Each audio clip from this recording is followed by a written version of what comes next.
And we are coming to you live from our home office. That's great. Our home office. We have finally got one set up. It's been ever? Yes, it's been a process. Ever. But we've done it. And we thought we'd take you along the journey of the self-discovery process, if you will, of getting settled into our home office, which honestly wasn't that complicated. We just made it more so because we're a little bit lazy and a little bit comfortable. And mind you, up until we came to Mexico, our home office was whatever coffee shop we decided to work in that day. So when we were in Southeast Asia, we were moving around a lot, and we literally would choose a coffee shop to work in, and we got really lucky sometimes and had great places to work, and not so lucky other times. We were kind of used to that process. Right. And Merida, not only due to COVID, but due to the type of coffee shops here, just didn't lend itself to that as much. And in Vietnam in particular, there's a coffee shop every 3 feet. Literally every 3 or 4 feet, there's a coffee shop. It's amazing to me. And the coffee's okay. I don't know. But they really do kind of expect people to come and sit for hours, so it's not even an issue. You feel comfortable working there. Right. So again, we are in our new home office, and that's what we're going to talk about, the things that you need to think about as you move abroad, wherever that may be. When you look at a new home and you're like, oh, this is gorgeous, this is perfect. You got to think about the home office. I know a lot of us are still working abroad. Some people are retired, but you're still doing that residual income or other ways of getting money, and you want to make sure that your income stream still flows. And some of us are doing a 9 to 5. So you need to have a dedicated space. When you first walk into a home, I think even for us, even though we knew we needed office space from the days that we couldn't get to the coffee shop, it wasn't as much as a priority as it should have been. And we suffered due to that. And that's why we went to the coffee shop as much as we did, because we live lovely, it's beautiful, we like it, the area's great, but there was no room for an office. Yeah. Alright, so we are again in our office space. We purchased this table. We took you on the furniture shopping journey. You can check that video out here. And we are set up for success, I guess, right? Yeah. We both got our chairs, got them at Costco. You can get yours at Costco, or you can find some other store around here. Office furniture can be pricey here in Merida, but there's good quality stuff. Right, but there are literally office furniture stores everywhere. Right. We didn't go to each of those. We kind of went to a couple of stores, including Office Max, and decided to go with the Costco. But there are literally office furniture stores everywhere. I do think they are a little pricey. And then there's always the marketplace where you can find desks and chairs. Right. So definitely Facebook Marketplace is an option. We like Costco because it was quick and easy. We could see the chairs; they were already set up. Sit on them, and then we knew they were quality products, if that makes any sense. And the markup wasn't as great. I mean, the import fees here, it'll hurt your feelings. And Amazon is okay, but it wouldn't probably be my go-to for a chair here. The import fees are going to kill you. You might as well just go and buy it in the store. It's already been built into the price, and get it that way. Yeah, that's a good tip. All right, we're going to break down why this home worked for us when we first walked in, and the different things that we thought about as we settled in and decided on a permanent office space in this home. First up is going to be Amber as we talk about the main room. Hey y'all. So we're talking about office space and workspace. And this, for example, is our main room, like the first room you enter when you enter the house. And right now it's empty for the most part. We have, we keep our shoes here, just some small things, but we don't actually use the room. There's a reason for that. We could put a table in here and work out of it because it's a lot of space, but it's, as you can probably hear, it's really high ceiling, so sound echoes, and there's quite a bit of sound because it's right at the front door, and the street is right outside our door. So there's constant foot traffic, cars, all kinds of bells and things going off with car alarms. So it's not the most ideal place to work. So we decided that this wasn't it, move further into the house, work better for us. And we're back. So you see why we chose that or did choose that as the office space. Yeah, it's a little too much going on right outside the door, and I'm easily distracted enough, as a lot of people are. So I didn't need that extra kind of challenge when it comes to working. So that wasn't gonna work. Right. It's noisy, it's loud, and it's hot. It's very hot in that room. Again, it's the first room in the home, but it's a good storage place for us. You know, we got our shoes and other things that as we're buying for our new home, we're going to be storing in that room. So it works, just not for an office. And next up is the dining table and me.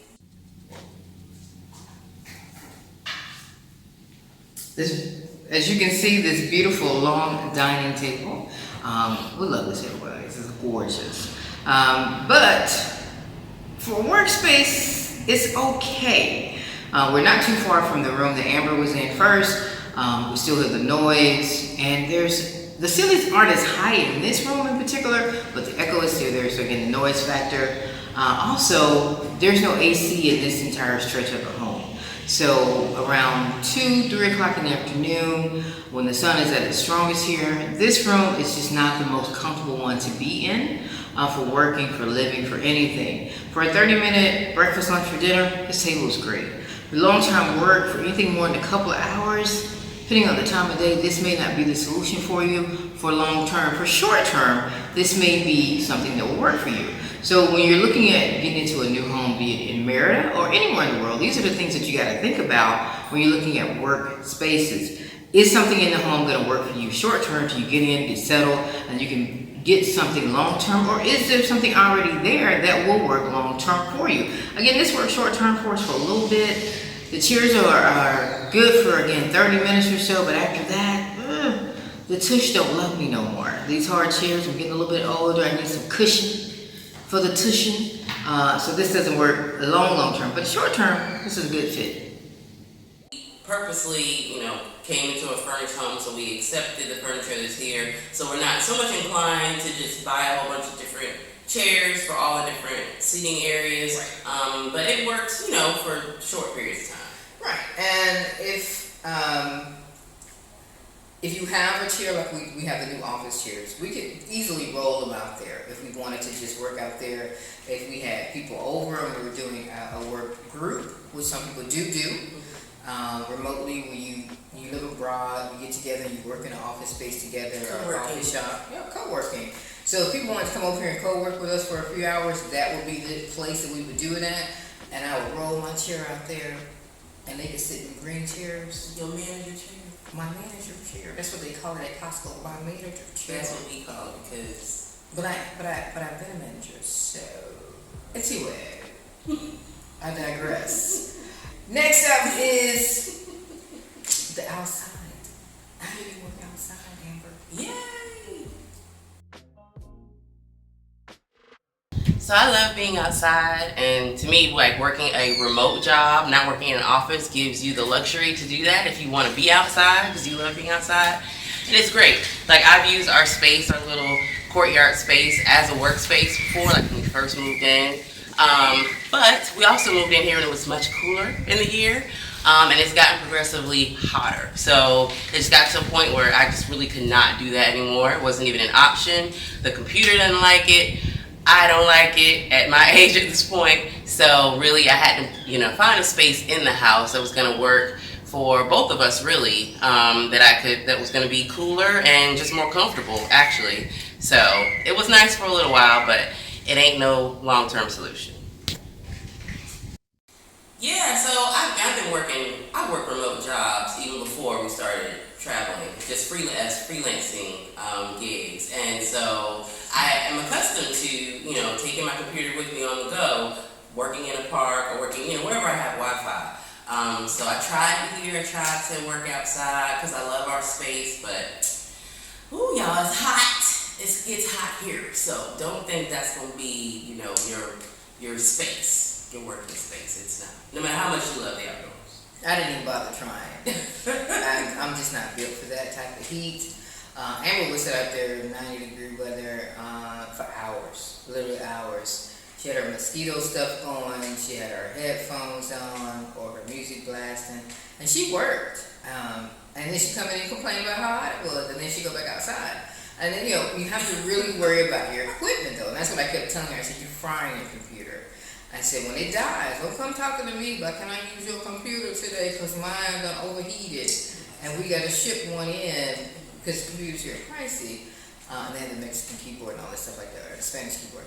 So yeah, I was like, you're killing not only your body, because I don't want to develop that type of heat tolerance, but Amber does, and she loves it. But your equipment, you have to worry about your equipment and that type of humid environment. She was going from the inside to outside, and that inside. So there's moisture building up in your equipment. You really, really need to think about that here. And just tying into that, I keep my laptop with me in the cool spaces. Meaning when I'm in this room, the office, it's in here with me, because the AC is generally on. And when we go to bed at night, I take my laptop into the bedroom and I put it in its space there. And again, I'm keeping it constantly cool. I don't allow it to overheat. I don't want condensation building into it. I'm worried about the electrical components of my laptop. This is my investment. This is my business, right? This is what brings me income. So I need to protect this. I love this. But I do want another one. I do want another one. All right, and next up, see where I work before this space. Alright, so as you can see, this has been my workstation for quite a bit of time. Actually, from the moment we walked into the home, this was really where I worked at. It's cool. There's an AC unit in here. There's a ceiling fan, a lot of light. Sometimes that's not a good thing, but there's a lot of light. And there's even a TV in here, which we do not cut on during the day. Pro tip. Long term, this was not going to be a good solution for me, because I have back issues, so there's really no support on the couch for 8 hours of you sitting here in an upright position. That's fine for sitting and watching TV, hanging out with family, perfect couch for that. But for a work couch, this was not going to work for me. I have a back support here. Amber comes sometimes, she works here with me as well. I do like the fact that I can put my little coffee right here and I can drink, but that's about it. So we eventually moved into something better, so that we can both work long term and be in a better position to do that. And that's what you got to look at, a better position for you to produce the work that you need to produce to support you as you live your dream overseas, wherever that may be. This is just a couch in Merida. There could be a couch in Spain, it could be a couch in Southeast Asia, which we work from a couch in Southeast Asia as well. So keep that in mind. All right, so you saw where I worked at for months. It worked. I'm not gonna lie, you saw the videos that were social quality that we produced, the businesses that I run, the things that I do, the engagement, I did it all from that couch. And it worked. We've done it for the whole time we've been on the road. If we weren't at a coffee shop, we were sitting on the couch. Yep. So we adapted, we overcame, and we progressed, we persevered. But when I tell you I'm tired of sitting on the couch, I'm tired of sitting on the couch. And side note, our son, he normally had like a better working space than we did. Like even in Southeast Asia, he almost always had a desk in the room that he was in. It usually came with the space. We didn't purchase it. It just happened to come with that space, and so he would use it.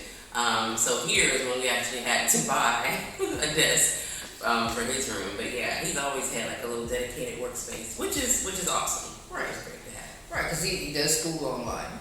And he plays his games, he does his music, he does his thing, and he can sit up and be productive. It hadn't saved his computers any, because he's on his fourth one. But hey, it is life, right? Yes, it is. Woosah. Y'all got some tips that we can share with our son Teenager tips on how to preserve his equipment we would definitely take them. I would take them. I would take them to heart, if nothing else. Because nothing I'm saying is working. 4 or 5 times in 2 years, y'all. 4. I don't know what was tomorrow. I don't know. I don't. Anyway, so this is our space. We have our table. We have our setup. There's 4 sides to this, so any side works for us. And we're sitting here right now. I told her if she sits across from me, we're gonna talk. We're gonna talk either way. Being honest. I'm focused. I don't want to bother you. All I see. What? Look at this. Look at this. So we both have headphones. So definitely invest in a good pair of headphones or earbuds, whatever you do, to keep yourself focused, if that works for you. It's work for us. This is actually a really good space. Our bedroom is right there. So we just come, get dressed, walk into work. 2 minutes later, 5 minutes later, you know what I'm saying? And it's been a good space. I'll say, of all the spaces that we've had, this has probably been the best one. Yeah, it is. It's for different things. Yeah, it's been conducive to a lot of different things. Right. And we finally got this. And I really feel like we've reached it. We've done the adulting. We have done the adulting. We are now officially adults on this journey. So yeah, I think this is it. We're good. So this is basically when you're moving abroad, wherever it may be, and you walk into the home that you're going to be renting, furnished or unfurnished, these are the things you need to think about. If it's furnished, is the furniture going to work with you? How much are you going to have to add to make it work? Can you work it without adding anything? Especially if you're going to be there short term. You don't want to keep buying stuff. Right? Especially when you don't know if those things are going to fit into the next place you go to. So you don't need to be purchasing a bunch of furniture that when you get to the next place, it's not even going to work there. Right. Everything that we're buying now, we know will fit into the new place. Because this is a standard size table. It's nothing ridiculous. We have these towels sitting up on it because this thing scratches easily. I don't know why. It's like butterwood or something like that. So we put these down. We had some mats. Didn't like the texture people didn't like it as much. So we moved to that. So unfurnished homes, it's pretty much open, but it's unfurnished. So you start from scratch. Yeah. And you got to replace everything. What's the priority for you? Is it the bed or the coffee table? Or the work table for you? Sometimes it may be the bed. If you got kids, you got to get all them settled first. The couch may be the priority before the work table. And again, you can work from a couch, right? Yeah, no, that's true. You just look at the space that you're going into. There's no furniture in it, and just make sure that there is going to be space for you to work, no matter what that is. Even if it means converting your living room into your workspace or using it for both. So. Yeah, so that's it. That's the tip for this week, y'all. And we gotta get to work because we work and stuff. There's some new things going on with YouTube. I know some of you guys, you like us, right? You're here every week. You love us. It's called Super Thanks. There's a little heart down there at the bottom. You hit Super Thanks. You can thank us if you like the video with a little monetary donation. For our coffee fund. Oh yeah, always. Appreciate you. Always. And this week's coffee was Garrett's. You can find it at any of the stores here, Costco, Shadari, Walmart. We like it. It's a basic coffee. Is it Mexican? I don't know. Is it? I think so. I don't know. We'll do some research on it. It's Garrett's. We've had it from the day we got here. We found it in the store. We liked it. Some blue bags, royal. We're like, yeah, this is good. So we've used it. And we're going to keep showing you the coffees that we're drinking here. Let me know what's good. And Mexico has some great coffees, y'all. Yeah. So and the things we use for our coffees, because we've had to do some searching to meet both of our kind of taste preferences and things. We can show you some of that too. Right. Amber has her French press that she got for Christmas last year. Because when we go out to drink coffee, she's always ordering French press. And so I got her one. We had one before, I think, at the other when we were in the States. So this was, for here. And you saw my V60. We got a little coffee pot up in there. We got an espresso. Thanks to Patricia, who gave it to us when we first got here. Yes. She's the bomb. .com. God, I aged myself with that statement. But anyway, check out our other videos, y'all. We've been giving tips every week. We're going to try to keep doing that a little bit and sharing more who and what we are. I am Kat. And I'm Amber. And we are Wondering Soup. We'll see you next week. Peace and love.